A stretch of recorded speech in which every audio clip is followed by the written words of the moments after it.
Hola, muy buenas tardes, bienvenidos a un nuevo programa de entrevistas hoy.com de Lora Televisión. Hoy vamos a hablar del Sáhara Occidental, de esa antigua colonia española de la que muchos la conocen muy bien porque en su momento hicieron el servicio militar por allí, pero entre la gente más joven, pues quizá sería bueno pues recordar un poquito la memoria histórica de esta antigua colonia española. Y lo vamos a hacer con un saharaui loreño, porque tiene doble nacionalidad, que se llama Abdalai Babet. Abdalai, muy buenas tardes. Muy buenas tardes. Bienvenido. Federico. Muchas gracias por el ofrecimiento para venir y le agradezco mucho la acogida, la amable acogida, y es un tema bastante necesario del que hablar, sobre todo en estos momentos. Y agradezco mucho ese tiempo que le pueda dedicar a esta causa y a esta situación que podemos decir lejana en el tiempo, pero actual. Muy bien, pues en ello estamos, y vamos a empezar. El Sáhara español era una colonia que formaba parte de España, desde 1884. Pero en 1953 ya se le consideró la provincia número 53 de España.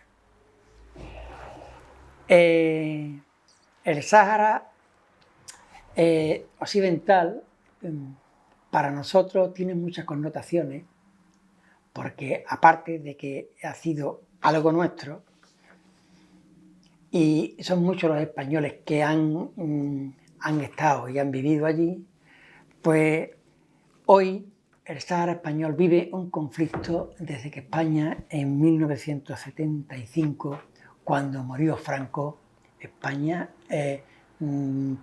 dejó prácticamente en manos de Marruecos esta colonia. Efectivamente, aunque la ONU ya en 1975 había dicho que había que descolonizar África y también el Sáhara, sin embargo Marruecos y también Mauritania estaban deseando de invadir el Sáhara. Y efectivamente, a la muerte de Franco, Marruecos, recordarán ustedes, que formó lo que se llamó la Marcha Verde, que no fue otra cosa que la invasión del pueblo saharaui, del Sáhara. El 28 de febrero de 1976, España, Mauritania y Marruecos hacen un acuerdo tripartito condenando así al pueblo saharaui a su suerte. Y en realidad lo que supuso fue pues que Marruecos se hizo dueño prácticamente de todas las riquezas del Sáhara, como todos ustedes saben, de fosfato, petróleo, gas, pesca y hasta la misma arena. En el 1979 la ONU pues hizo una resolución donde de nuevo afirmaba el derecho del pueblo saharaui a su independencia.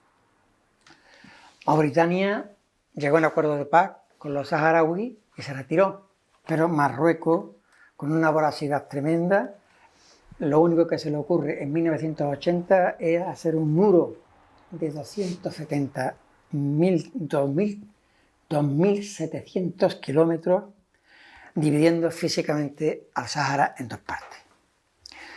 Bueno, pues de todas estas cositas, y también del acuerdo que llegó España con el Frente Polisario, que fue el movimiento que reivindicó desde el primer momento la independencia del Sáhara para no caer en manos de Marruecos.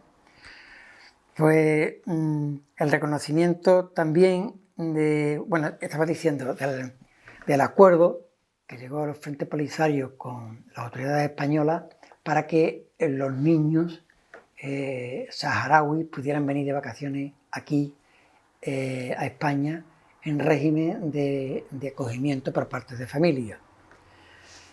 Hoy sabemos que hay más de 60 países que reconocen a la República Saharaui y estamos pendientes de que se cumpla una resolución de la ONU que fue aceptada en su momento por Marruecos y por España y por el propio pueblo saharaui, de que se celebre un referéndum de autodeterminación. Llevamos más de 40 años y ese referéndum todavía no se ha celebrado. Bueno, amigos Adalai, después veremos con más atención estos datos que yo he dado, pero yo quisiera darte a conocer un poquito. A ti te conoce bastante gente en Lora, sobre todo gente de tu edad, porque tú estás aquí en Lora desde pequeñito, has hecho la escolarización primaria y secundaria aquí en Lora, hiciste tus estudios de informática y actualmente estás trabajando en Francia, pero estás aquí de vacaciones y demás, ¿no? Cuéntanos algo de tu vida infantil y juvenil aquí en Lora. Bueno, mi vida infantil y juvenil en Lora fue a temprana edad. Yo llegué a Lora del Río con mi familia y era una nueva vida, un nuevo futuro que crear. Y mucha gente me conoce en Lora por el tema de, como ya usted comentó, el tema de mi escolarización, la gente con la que, bueno, he podido cruzar, tanto el tema deportivo como el tema de ocio o estudio. Y la verdad que he tenido una vida y una crianza modesta, honrada. Tampoco he sido mucho en mi juventud de problemas. He sido siempre un estudiante medianamente dentro de lo que se cabe. Tampoco he sido muy buen estudiante, pero cosas de jóvenes. Y la verdad que Lora del Río siempre ha sido para mí una identidad, una forma de ser, que es lo que en mi futuro ya como adulto siempre he llevado por bandera. Desde que me fui en el año 2015 a trabajar a Francia, que fue solamente por una estancia de un año. Tú tienes doble nacionalidad, ¿verdad? Claro. Saharaui desde luego. Y española. Y claro, y desde que el día que me fui, la verdad que fue bastante el querer volver siempre. Y siempre que puedo, vuelvo aquí. Y después en lo que es ya tema de juvenil, siempre he estado un poco en lo que es movimientos asociativos, medianamente políticos. Siempre me ha interesado y siempre me ha interesado sobre todo trabajar por los demás. Y eso ha sido un poco mi currículum de vida en Lora del Río. Muy bien, Adalai.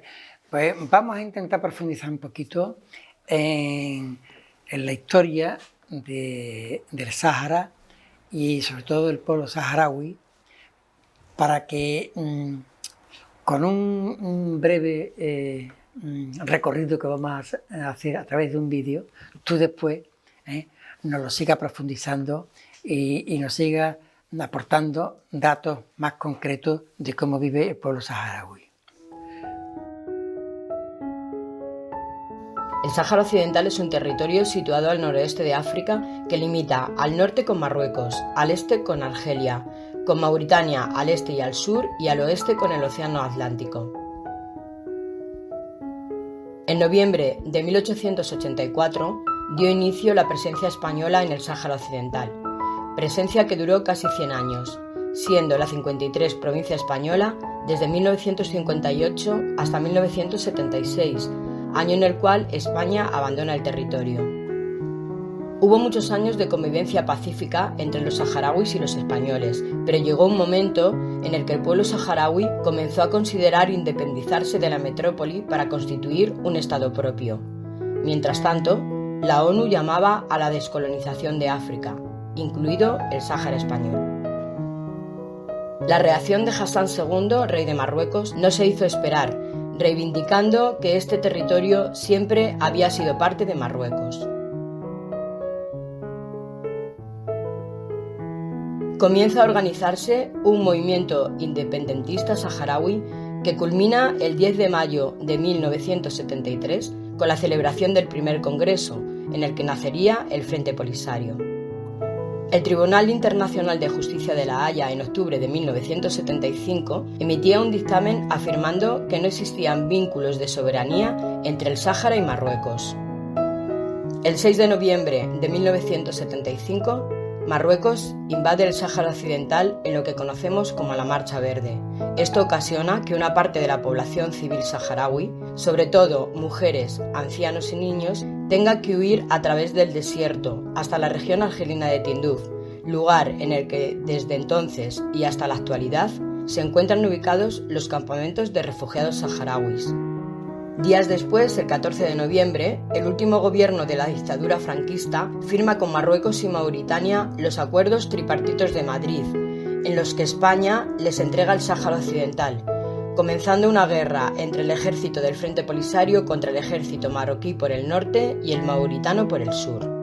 Mientras el pueblo saharaui era traicionado y abandonado por España, los saharauis proclamaron la República Árabe Saharaui Democrática el 27 de febrero de 1976 en Birlejlu, siendo el Luali su primer presidente. En noviembre de 1976, la Asamblea General de la ONU reafirma el derecho del pueblo del Sáhara Occidental a la libre determinación e independencia. En esta misma resolución deploró la gravedad de la situación del pueblo saharaui como consecuencia de la persistente ocupación del Sáhara Occidental por parte de Marruecos, pidiéndole que pusiera fin a la ocupación del territorio. El acuerdo de paz entre la RAS y Mauritania se firma en Argel en agosto de 1979. Esto supone la retirada de las tropas mauritanas. Mauritania pone fin a la ocupación de su parte del Sáhara, ocupada tras la firma de los acuerdos tripartitos de Madrid. Ante este acuerdo de paz, Marruecos reacciona y lleva a cabo la segunda invasión en el territorio. Es también en 1979 cuando da comienzo Vacaciones en Paz en España. El Partido Comunista de España da respuesta a un llamamiento de las autoridades saharauis para sacar del desierto argelino durante los meses más duros del verano a menores saharauis. En los años 80, Marruecos inicia la construcción de 6 muros defensivos que miden más de 2.700 kilómetros, que además de frenar las incursiones del ejército del Frente Polisario, hacen que el pueblo saharaui permanezca dividido.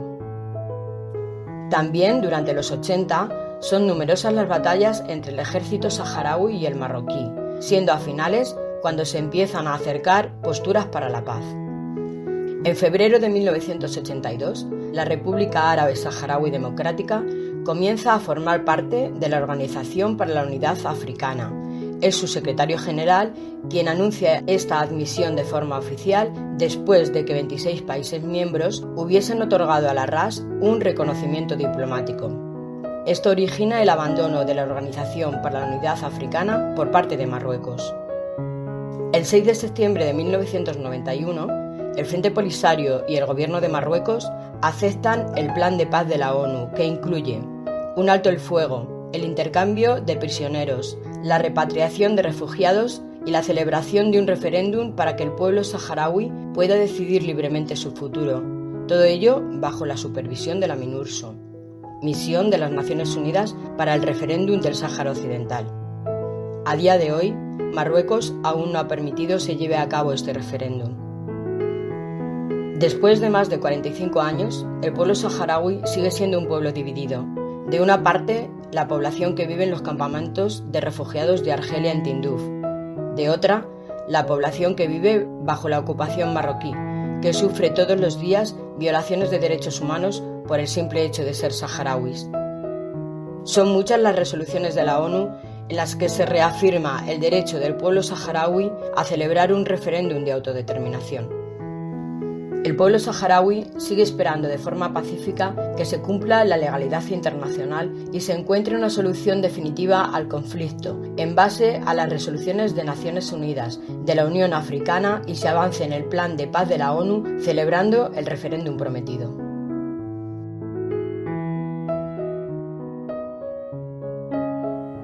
Bueno, pues después de haber visto este vídeo, la verdad es que se nos presentan muchas interrogantes, ¿no? Se ha hablado de un recorrido histórico de cuando empezó España a hacer del Sáhara una colonia, de cuándo lo dejó, de cómo lo dejó, de cómo Marruecos se ha apoderado del Sáhara por la cara, que ha invadido por 2 veces, bueno, y de la lucha reivindicativa que lleva el Frente Polisario. Ahora mismo el pueblo saharaui está dividido en 2 partes, ¿verdad? Exacto. Una en la parte que tiene invadida Marruecos y otra en una zona que es el Tinduf, que pertenece a Argelia. Argelia, que os ha acogido siempre y os ayuda en todo lo que pueda. Háblanos un poquito de ese lugar, y de las jaimas y de cómo son esos pueblos y esas zonas donde vivís. Pues la verdad que la jaima siempre ha sido una seña de identidad del pueblo saharaui, siempre ha sido un pueblo nómada. Y como todo pueblo nómada siempre no puede estar fijo en un sitio. Pero debido a la invasión que aprovechó Marruecos con la agonía del régimen de Franco, más que una marcha verde, podríamos llamarla marcha negra. Porque de un lado vinieron esas imágenes que veíamos de más de 300.000 civiles reivindicando el Sáhara marroquí, pero eso era lo que enseñaban las cámaras. Hay otra parte que las cámaras no enseñaban, que era la otra marcha negra, donde entraban con su ejército aniquilando toda población que encontraban. Ellos no querían una ocupación, querían una exterminación del pueblo saharaui, para que no pudiera reivindicar su derecho que le había sido otorgado en el marco del derecho internacional y de Naciones Unidas. Entonces el tema de esa marcha negra es un tema reconocido ya internacionalmente por las imágenes que han podido llegar después de aquella guerra del 75 al 91, y fueron los ataques con fósforo blanco y con armas químicas que en aquel entonces estaban prohibidas. Desde la guerra de Vietnam se prohibieron esas armas. En cambio, Marruecos la utilizó contra la población civil. Yo pienso que más que un tema de descolonización, un tema humanitario, porque la situación en la que se vive en los campamentos de Tinduf es una situación que depende al 99% de la ayuda humanitaria. Y como todo territorio que necesita ayuda humanitaria, podemos saber que esa ayuda humanitaria nunca es estable. En ciertos momentos aumenta o disminuye. Sí. Adalay, como vamos a tener oportunidad de seguir hablando de esto, háblame del Tinduf. ¿Cómo está organizado aquello? ¿Cuál es el sistema y la estructura política que tiene ahora mismo el pueblo saharaui, tanto en el Tinduf como en la parte que no está sometida a Marruecos? Pues lo que es los campamentos de Tinduf, como lo llamamos campamentos, está dividido en wilayas, que son como regiones. En cada región hay lo que es, vamos a decir, su sistema político local, como cualquier pueblo en España. Su alcalde, sus barrios, sus distritos.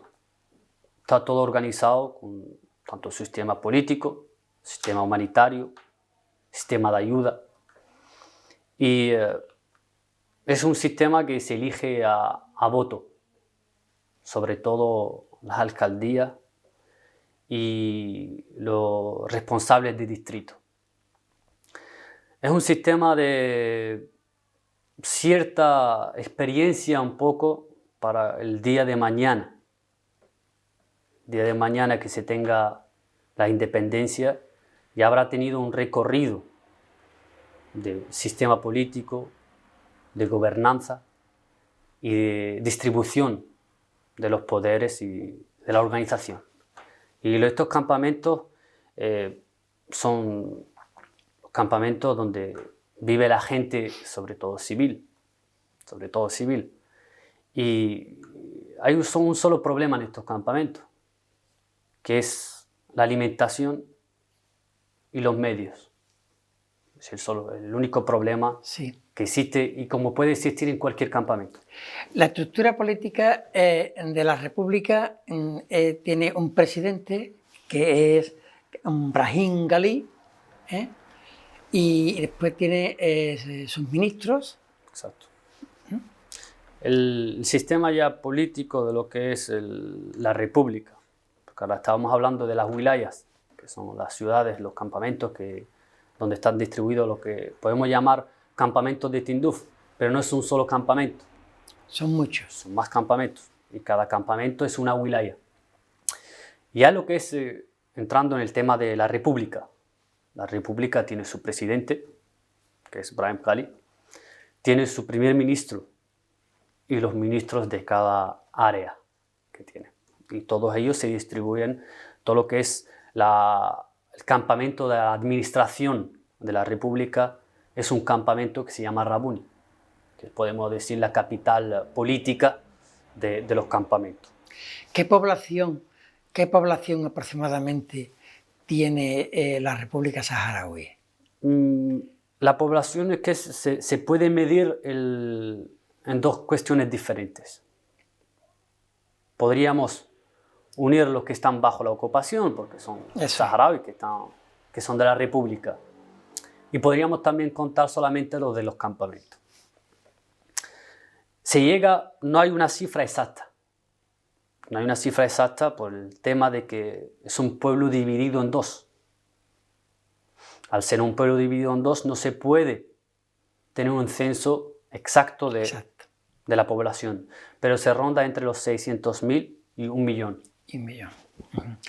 En abril de este año, de 2021, en La Rioja, en un hospital de La Rioja, en España, estuvo Brahim Ghali curándose del COVID.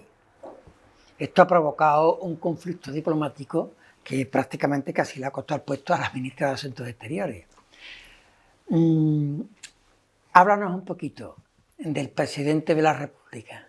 El presidente Ghali, yo creo que siempre, y he creído, que Marruecos siempre busca cualquier excusa, aunque sea humanitaria, para poder tener un punto de, vamos a decirle, tensión con España.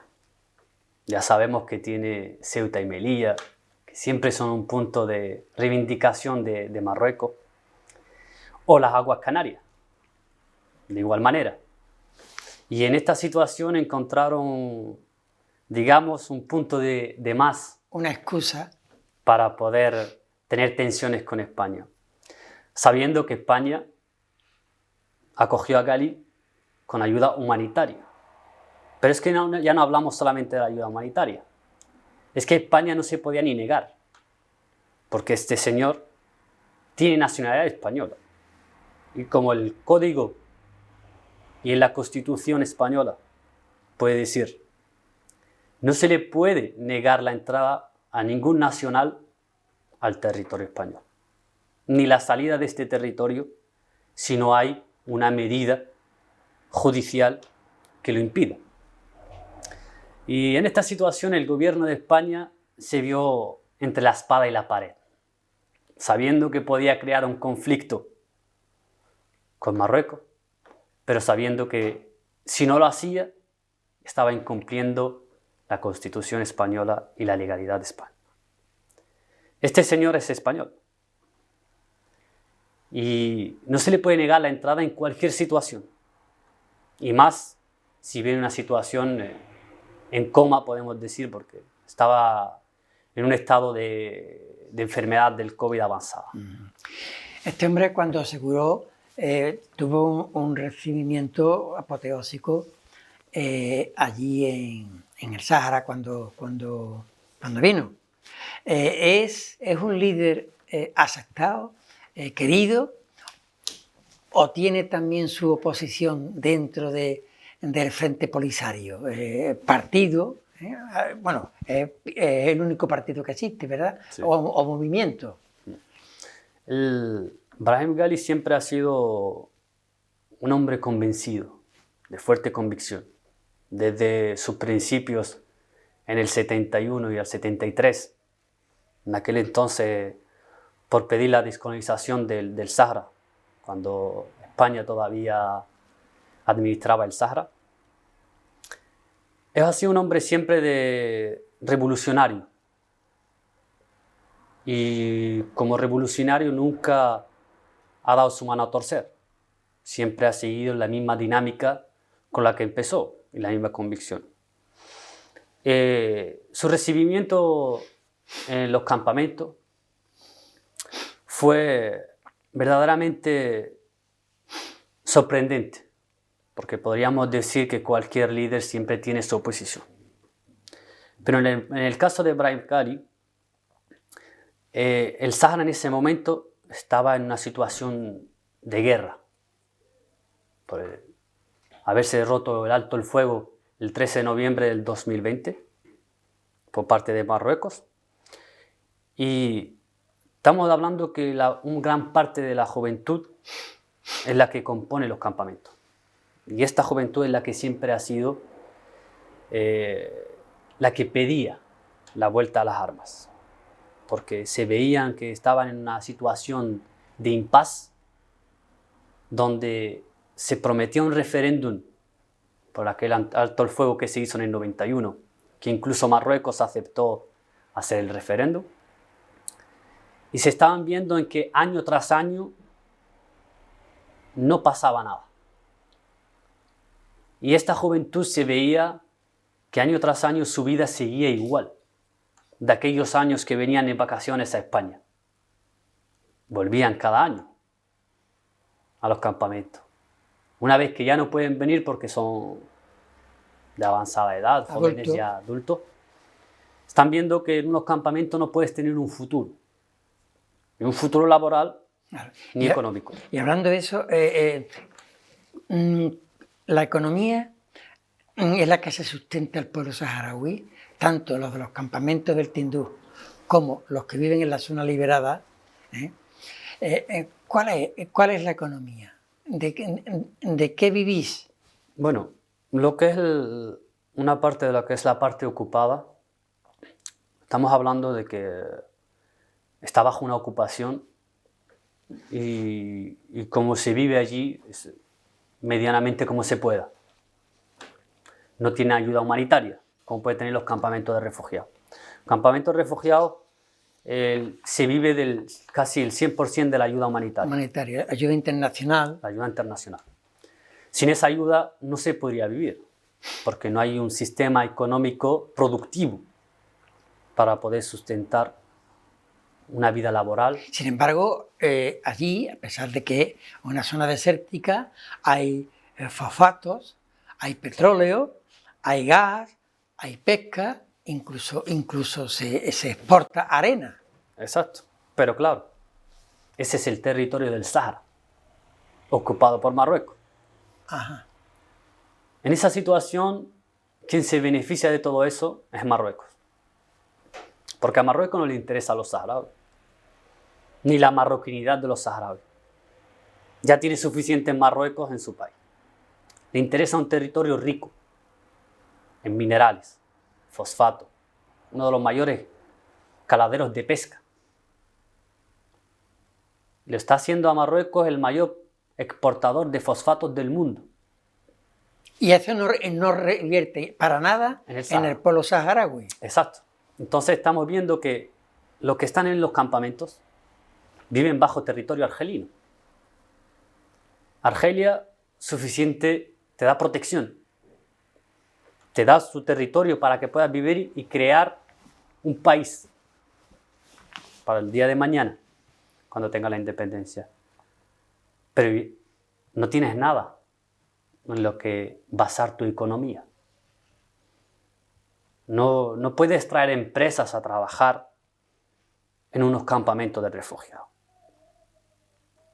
Hay ciertos proyectos poco innovadores que son financiados por organizaciones internacionales humanitarias, pero eso no crea una bolsa de trabajo, ni crea una economía de futuro. Va a seguir siendo unos campamentos. Vivan mejor o peor, van a seguir siendo unos campamentos. Y con tal situación siempre va a depender de la ayuda humanitaria. ¿Qué perspectivas laborales tienen los jóvenes? Una de las que más pueda tener un poco perspectiva es montarte una tienda de alimentos. Pero claro, ¿con qué dinero estamos hablando? Para poder montar un proyecto necesitas tener un capital. Pero estás en un sitio donde no puedes crear capital. Otro asunto, el agua. Cuando hablamos de desierto, hablamos de ausencia de agua. ¿De dónde tomáis el agua? Bueno, lo que es el tema del agua, es sabido que el desierto por arriba está seco, pero por abajo hay agua. Entonces son organizaciones humanitarias las que se encargan de sondear los pozos de agua, y esos pozos son llevados después para distribuir ese agua a los diferentes campamentos. Pero ¿Qué se hace manualmente o tenéis conductores? no. Las sondas de agua siempre están un poco alejadas porque el agua no es donde tú quieras, es donde puedas. Sino donde está. Exacto. Entonces, hay un procedimiento que es coger el agua, purificarla también y después transportarla a los campamentos. Entonces, a cada jaima pues tiene un bidón, vamos a decir, un bidón de 200 litros, 300 litros, donde 1 o 2 veces por semana se le llena para que pueda tener un poco de agua. Pero claro, la calidad de ese agua es una calidad muy inferior. Y seguramente tendréis que reciclarla, aparte de gastar muy poquita, la precisa. Exacto, sobre todo en tiempos de sequía, en tiempos de calor. Y en vuestra gastronomía, ¿cuáles son los platos habituales? ¿Cuáles son los alimentos que suele tomar el pueblo saharaui? Bueno, el pueblo saharaui ha pasado por diferentes fases. La primera fase fue en aquellos tiempos de la época nómada, pues donde se comía lo que se podía, sobre todo carne. Pero una vez que se llega a los campamentos de refugiados, la gastronomía cambia un poco, porque ya no puedes comer lo que quieres, sino lo que puedes. Y en este sentido, pues lo que más viene, las ayudas humanitarias, pues arroz, espaguetis, macarrones, lentejas o alubias. Son uno de los alimentos que... Productos duraderos, sí. Exacto. Por ejemplo, leche, la de los camellas, ¿no? La de las camellas, pero claro, la leche es... no hay una gran distribución de leche. porque son nómadas y hay muy poca cantidad. Tampoco hay empresas que puedan envasar o fabricar la leche. Entonces, más que nada viene en polvo. ¿Qué idioma o qué idiomas habla el pueblo saharaui? Bueno, el pueblo saharaui como idioma principal tiene el árabe, ya con su dialecto que se llama Hassanía, porque visto el árabe en cualquier país siempre no es el árabe como en otro país, es un dialecto diferente. Sí, sí. Y el español. Cualquier persona que hable español, llega a los campamentos, puede hablar con cualquier persona español o ir a comprar en español, porque que hablan árabe y español. Árabe y español. Y estos son los dos idiomas oficiales, tanto de la República como de la población. Ajá. Y la religión predominante es la musulmana. Es el Islam. El Islam. El Islam. Eso. Esa es la religión predominante, la religión que podemos decir de origen de esta población, y es la que se practica lo que es este territorio. Y la vestimenta y el ropaje vuestro, tanto de hombres como de mujeres, ¿es algo específico del pueblo saharaui o es en general la chilaba que conocemos de toda la zona del Magreb? Bueno, lo que es la zona del Magreb podemos dividirlo en diferentes fases. Están los bereber, que eso tienen su propia vestimenta también, que es la chilaba que nosotros conocemos, que es la más famosa, con su gorrito que tiene. Aquellas que salían Sidi Ifni en los años 60. Pero hay otra parte del Magreb que tiene una vestimenta totalmente diferente, que es, por ejemplo, la del Sahara y Mauritania, que es más que nada, no es una chilaba, pero es algo parecido, que también es largo, pero mucho más ancho. Llega a los brazos, que es lo que te la remangas. No es igual que la chilaba, que es una vestimenta donde entras directamente con los brazos sin problema, y es largo. Esta es diferente. Y es específica exacta de esta población de Mauritania y el Sáhara Occidental. ¿Qué temperatura suele haber allí, en la época de verano? Bueno, en la época de verano tenemos unos días bastante soleados. Se puede llegar a la sombra hasta los 50 grados. Y tenemos una noche muy fría.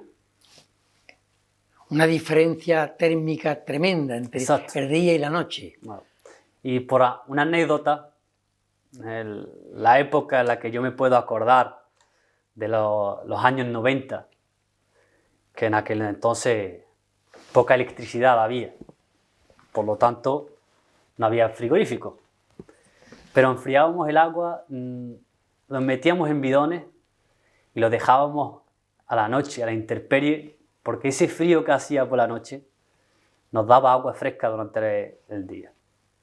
Fíjate. Como anécdota. Menos mal, ¿no? Menos mal. Menos mal. Bueno, vamos a hablar ahora del sistema sanitario, de medicinas, de hospitales, en definitiva. ¿Qué sistema sanitario es que tenéis allí en la República Saharaui? Bueno, el sistema sanitario es un sistema público 100%. Es un sistema donde cooperan tanto médicos del mundo como los propios médicos saharauis. Porque si algo hizo el Frente Polisario durante estos años de revolución por la independencia, ha sido formar a la futura generación para el día de mañana. Y por ello hay gran cantidad de doctores, hay gran cantidad de profesores, de ingenieros. Y en el sistema sanitario eso es lo que ha sido. Gran parte son médicos saharauis formados con su doctorado tanto en Argelia, en España, o en Cuba, o en la época que había también en Libia. Y es un sistema 100% público dentro de lo que cabe, dentro de la situación de unos campamentos. Es necesaria la ayuda. Nunca es suficiente, pero es un sistema, no el que se quiere, pero el que se puede, porque los medios Son muy económicos escasos. son muy escasos. Y el sistema educativo y el tema cultural y demás, ¿cómo aprenden? ¿Y qué aprenden los niños y las niñas saharauis? Bueno, el sistema educativo es un sistema parecido al sistema de España. En los campamentos se cursa hasta una cierta edad, formación primaria, quizás una cierta parte de la formación secundaria, pero ya después es más necesario de una formación mucho más específica, mucho más profesional, porque los medios lo puedan permitir. Y por ello siempre ha habido sistemas educativos en cooperación con otros países. Y en gran mayor medida hablamos de Argelia. Casi todos los saharauis han estudiado en Argelia. Había Libia, antes del conflicto libio, y Cuba. Desde los primeros momentos hasta hoy día sigue habiendo esa cooperación educativa con Cuba. Eso ofrece a las futuras generaciones una educación sostenible, una educación profesional, porque los medios... La son los que hay. universitaria necesariamente la tienen que hacer fuera. Exacto, O en Argelia, o en España, en Cuba, exacto. o cualquier país que colabore. exacto. Y el tema del ocio, los niños y las niñas, ¿cómo se divierten allí? Bueno, O los jóvenes en general. Me imagino que una parte hará deporte. Exacto. Una gran parte hace sobre todo deporte. Son grandes aficionados por el fútbol. Pero siempre hay los juegos tradicionales. Hay veces que no es con lo que juegas, es con lo que puedes jugar. Y hoy en día, con el tema de tener teléfonos móviles, se ha ayudado mucho a que los niños se puedan entretener, sobre todo viviendo en unos campamentos que verdaderamente cuando se es niño no se tiene conciencia, porque no ha visto otra cosa que eso. Pero cuando vas avanzando en la edad te vas dando cuenta que son unos campamentos y sobre todo nos damos cuenta cuando venimos de vacaciones a España. Veníamos de vacaciones en España, mis primeras vacaciones fueron sorprendentes. Fueron de un mundo a otro en el que pensaba que no existía. El simple hecho de abrir un grifo y que salga agua era un gran paso. Algo mágico, ¿verdad? Exacto. Y eso uno no toma conciencia hasta que no... Hasta que no lo ve. Exacto. Pero en general la gente se entretiene, sobre todo los niños, pues, en jugar como niños, con lo que puedan, y desarrollan juegos propios, y el deporte tiene un gran auge, sobre todo el deporte masculino. La gente muere por el fútbol, podemos decir. Y el tema de la consideración de mujer y hombre, me refiero a la igualdad de hombre y mujer, el machismo, todas esas cosas, ¿en qué nivel está ahí? Bueno, nosotros de un principio siempre hemos tenido una conciencia diferente a los otros pueblos árabes, que es que nuestros campamentos fueron construidos por mujeres.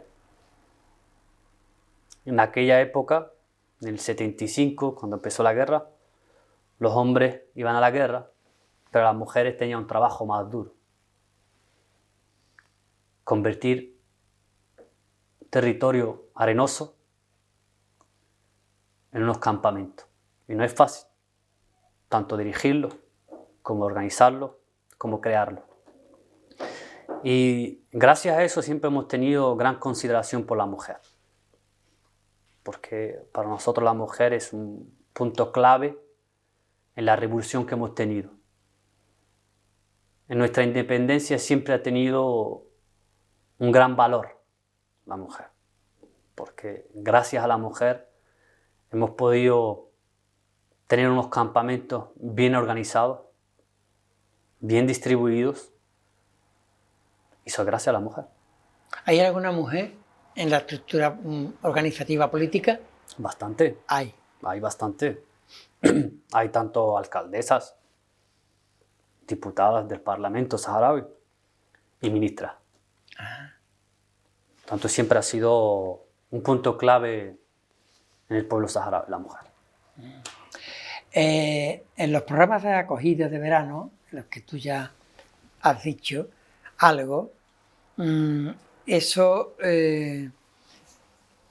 es algo que surgió como propuesta del pueblo saharaui o un ofrecimiento de España. Bueno, más que un ofrecimiento de España o del pueblo saharaui, es más que nada de las asociaciones de amigos del pueblo saharaui. Son siempre las que se han ocupado de crear este proyecto y de organizarlo y dirigirlo. Y como podemos saber, en todas las ciudades de España hay asociaciones con amigos del pueblo saharaui. Siempre han sido las asociaciones las que han hecho esa cierta presión sobre el Estado para que pueda mirar al Sahara y no olvidarse de ese pueblo en el que España tiene mucho que ver. Tiene mucho que ver. Esos niños y esas niñas que vienen de esa situación, bueno, que ya has comentado, ¿no? Con gran escasez de recursos de todo tipo, y vienen aquí durante un mes o dos en familia, y entonces se encuentra con una sociedad donde podríamos decir que es la sociedad de la abundancia, en comparación con la vuestra. Esos niños cuando se van frustrados,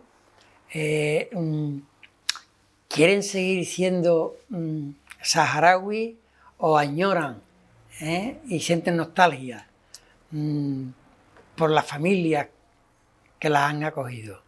Bueno, ahí son sentimientos encontrados. Sentimiento encontrado. Abandonas a una familia que te ha ofrecido todo para ir a tu familia. Entonces, son sentimientos encontrados en el que los dos son válidos.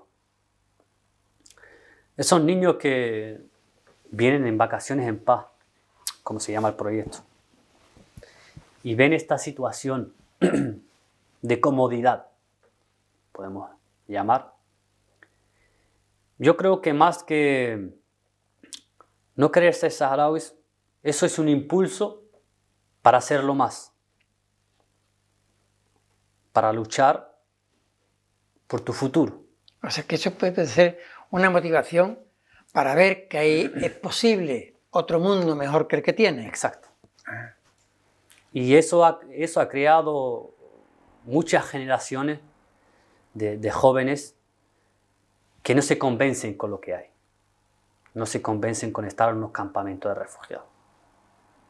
Y por ello al principio comentaba que gran parte de la juventud, en su mayoría, pedía la vuelta a las armas porque no se conformaba con esa pasividad de quedarse con las manos cruzadas en un momento en el que saben que tienen un territorio que le pertenece, que por derecho le es, en el que pueden convertir aquella vida que ellos vieron de niños en España y no quedarse o conformarse con la vida de los campamentos. Y ese proyecto ha creado esa generación de jóvenes que no se convence con lo que hay. Y la verdad que ha sido un buen proyecto, sobre todo los meses de verano, donde más calor hace en el desierto. Y la verdad que ha sido muy, muy buen proyecto, que año tras año pues, ha ido disminuyendo por las diferentes situaciones, tanto de crisis financiera en España. Pero bueno, ha sido un proyecto inolvidable, uno de los pioneros en el mundo y muy interesante. Vamos a hablar ahora un poquito del sistema defensivo de la República Saharaui. Vosotros tenéis vuestro propio ejército, que bueno, que naturalmente es como David y Goliat, ¿no? Frente al poderoso ejército marroquí, pues vosotros representáis pues, un ejército muy pequeñito. Sin embargo, tenéis vuestros propios esquemas militares, vuestras propias estrategias y desde luego le quebráis la cabeza muchas veces a los marroquíes. Háblanos un poquito del ejército. Bueno, como la historia siempre nos repite, los ejércitos clásicos en gran parte han sido vencidos por ejércitos convencionales. Por el tema de no tener un sitio fijo donde te puedan encontrar. Eso te da un avance contra un ejército clásico, que es golpeas como quieres, donde quieres y cuando quieres. El efecto sorpresa. Sí, igual que aquí las guerrillas, cuando invadieron los franceses España. Exacto. Las guerrillas tenían en jaque al poderoso ejército napoleónico. Siempre ha sido así. Y podemos ver en la historia. Francia, Argelia, Cuba. Así podemos ver muchísimos países que han cogido su independencia siendo una guerrilla. Pero el sistema del ejército saharaui es un sistema en el que pertenece todo hombre saharaui. No es un sistema obligatorio. No hay obligatoriedad de hacer la formación militar. Pero ya por el convencimiento propio se ofrece hacerlo. Un sistema donde el que está arriba es igual que está abajo. Es igual aquel que es jefe de región como el soldado normal. No hay tanta diferencia en el trato. No hay una jerarquía muy rígida, como No. puede haber en cualquier ejército. Hay una jerarquía en el papel, en la toma de decisión, por supuesto, pero en la vida Son compañeros. son compañeros. Miles de saharauis se congregaron este sábado en el campo de refugiados de Auser, en la región argelina de Tinduf, para conmemorar el 45 aniversario de la creación de la República Árabe Saharaui, que en 1976 supuso su declaración unilateral de independencia. La plana mayor del Frente Polisario, con Brahim Ghali a la cabeza, estuvo allí, presenciando el desfile de sus fuerzas. La situación en estos momentos es preocupante por el bloqueo de las negociaciones y la reanudación del conflicto armado con Marruecos. Ghali ha asegurado que seguirán luchando hasta liberar su territorio. También ha culpado a la ONU del bloqueo actual. Pedimos a Naciones Unidas que cumpla urgentemente su promesa de liberar al Sáhara Occidental de la colonización, de acuerdo con su carta y sus resoluciones, dice. El líder del Frente Polisario también ha cargado contra Francia, principal apoyo europeo de Marruecos, y contra España, antigua potencia colonial, países a los que ha pedido que presionen a Rabat para que respete los acuerdos internacionales. Queremos volver a nuestras tierras liberadas, ser como otras naciones, dice esta mujer.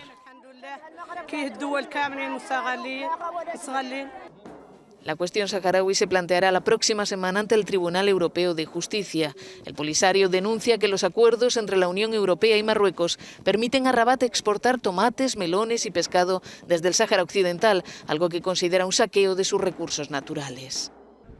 El Frente Polisario, respaldado por Argelia, controla alrededor de una quinta parte del vasto y árido territorio del Sáhara Occidental y exige un prometido referéndum de autodeterminación dirigido por la ONU. Las negociaciones para tratar de encontrar un compromiso llevan suspendidas desde hace 2 años.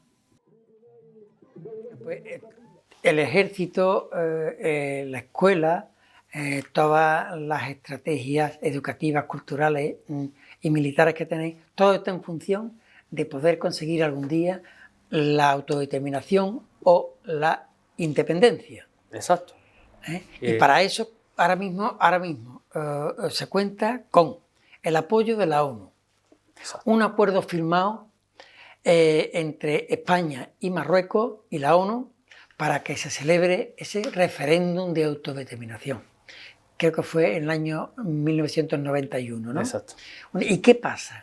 ¿Qué pasa que ese referéndum, después de tantos años, sigue sin celebrarse? Bueno, el tema del referéndum, una vez que Marruecos en el 1988, veía que no tenía esa fuerza para poder derrotar al pueblo saharaui, pidió en el marco de Naciones Unidas, sobre todo a Estados Unidos, que intermediara para que haya un proceso de paz, del que se llegó al acuerdo de un alto al fuego para hacer un referéndum. Marruecos se comprometió a hacer referéndum, pero el difunto Hassan II quería un referéndum a como él le apetecía. Trajo del norte de Marruecos cientos y cientos de miles de marroquíes para meterlos en el censo para poder votar. Pero claro, ¿quién fue el último que se fue del Sáhara estando los saharauis? España. España dejó el censo del 74, donde incorporaba casi toda la población saharaui que en ese momento se ubicaba en el territorio. Marruecos no aceptaba ese censo. Decía que había saharauis que estaban en Marruecos. El Sáhara no podía aceptar un referéndum así. Estamos hablando es un referéndum de autodeterminación del pueblo saharaui. No es un referéndum a quien me apetezca que vote.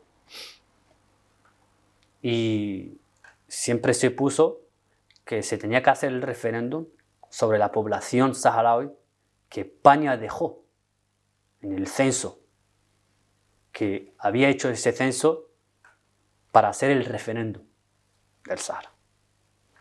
Y por eso hoy día siempre han jugado con el tema, el tiempo va a matar la causa. Siempre ha sido el juego de Marruecos. Sí, pero ahora no. Dejar que pase el tiempo, a veces se aburren. A veces se aburren. O a veces las generaciones futuras se distraen. Pero claro, han visto que la generación que ha venido es una generación que pide el Sáhara libre más que la anterior, por la situación de vida que han tenido, en los campamentos de refugiados, jóvenes, en el tiempo en que la juventud tiene ocio, que tiene vida laboral. Ellos no la tienen. ¿Quién es el culpable? Marruecos, que está ocupando el país. Estás creando una generación más revolucionaria todavía de lo que tú pensabas que eran los anteriores. Ahora mismo la República Saharaui tiene el apoyo de más de 60, el apoyo y reconocimiento como república, como país, el reconocimiento de más de 60 países. Vosotros, a España, o sea, el pueblo saharaui, ¿qué le reprocha a España? Bueno, En su momento, España debió de darle la independencia que es lo que han hecho la mayoría de las grandes países que han tenido colonia. Cuando se han ido, pues les han dado la independencia. España no lo hizo. ¿Se considera el pueblo saharaui traicionado por España en aquel momento? Visto la situación de África en los años del colonialismo, podemos destacar que el Sáhara es la última colonia de África, viendo cómo África estaba dividida por el colonialismo. Portugal, Bélgica, Holanda, Francia, Alemania, Italia, todos ellos han tenido parte de África, pero todos ellos han cumplido su palabra de descolonizar África. España no. España se comprometió ante Naciones Unidas a dar la determinación al Sáhara Occidental. Pero un momento en la historia, en aquel 75, vendió su palabra al mayor postor, que en aquel entonces era Mauritania y Marruecos.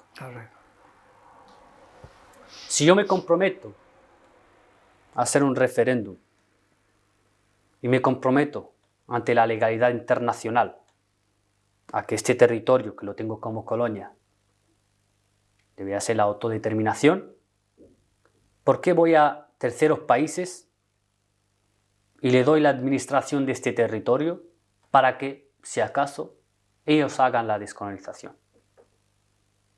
En este sentido, estás dando algo con el que te comprometes a un tercero.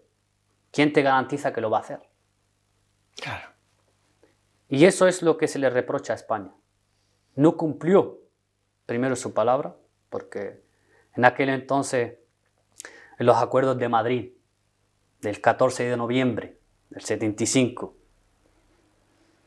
donde España, Mauritania y Marruecos firmaban los acuerdos de Madrid, el tripartito. estamos hablando que días antes el rey Juan Carlos visitaba el Sáhara, en el que decía las famosas palabras: no os abandonaremos, somos pueblos hermanos. Ni siquiera una semana después estaba firmando los tratados de Madrid. El pueblo saharaui se siente traicionado en ese sentido. Claro.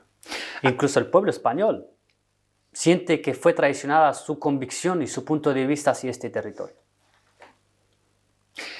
Lo cierto es que ahora mismo la situación actual es que hay un compromiso firmado a propuesta e iniciativa y exigencia de la ONU, un compromiso firmado por España y Marruecos, Mauritania también, para que se celebre un referéndum donde los saharauis libremente puedan votar y elegir qué régimen quieren tener.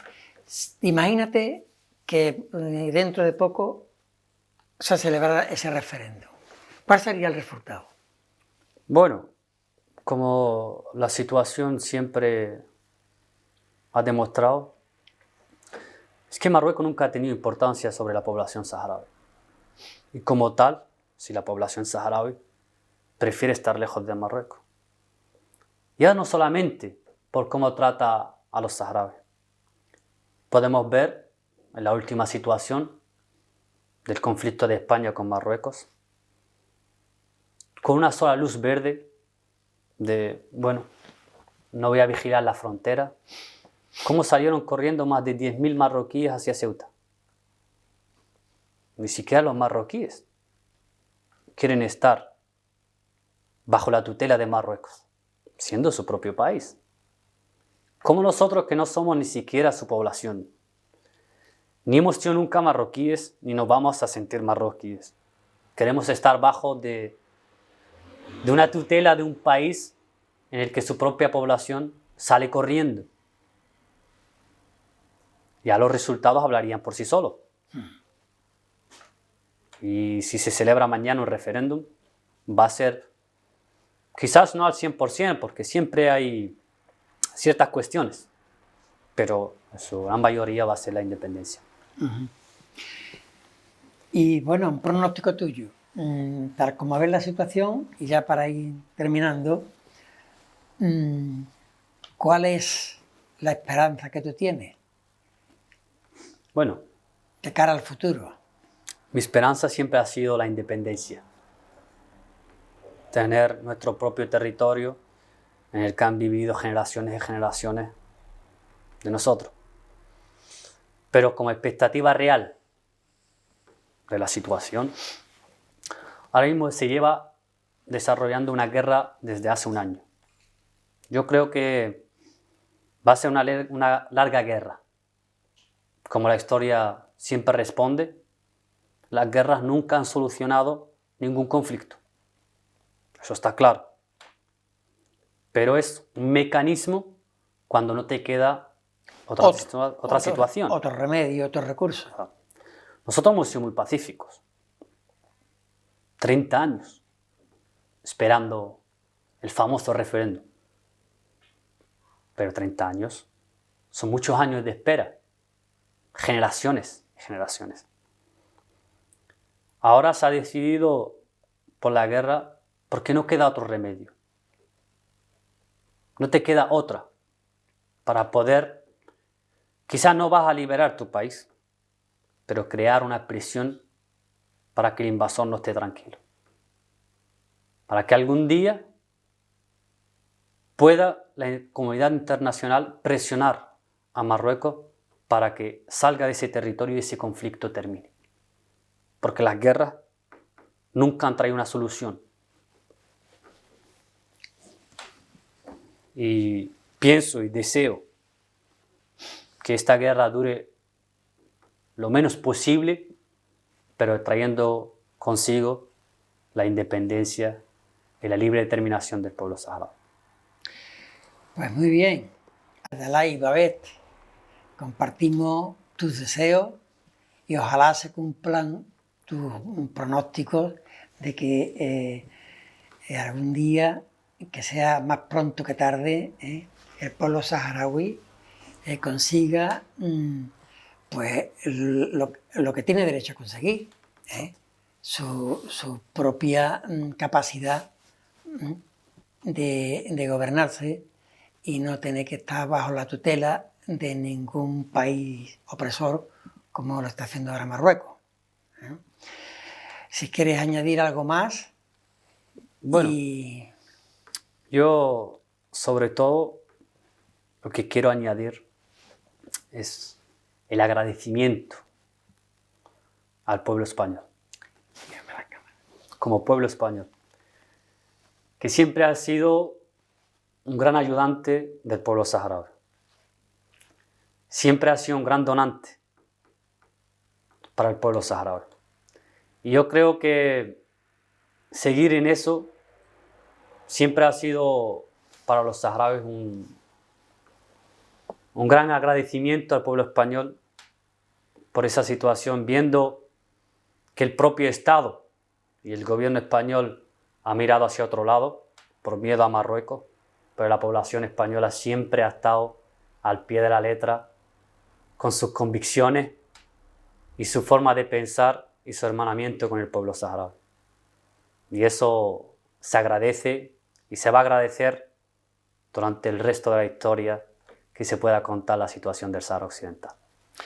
Pues muchas gracias, Abdelai Babet, y nosotros le agradecemos a Abdelai que haya estado con nosotros aquí y que haya completado pues bueno, esa información muchas veces difusa, cuando no desinformada, de la realidad del pueblo saharaui.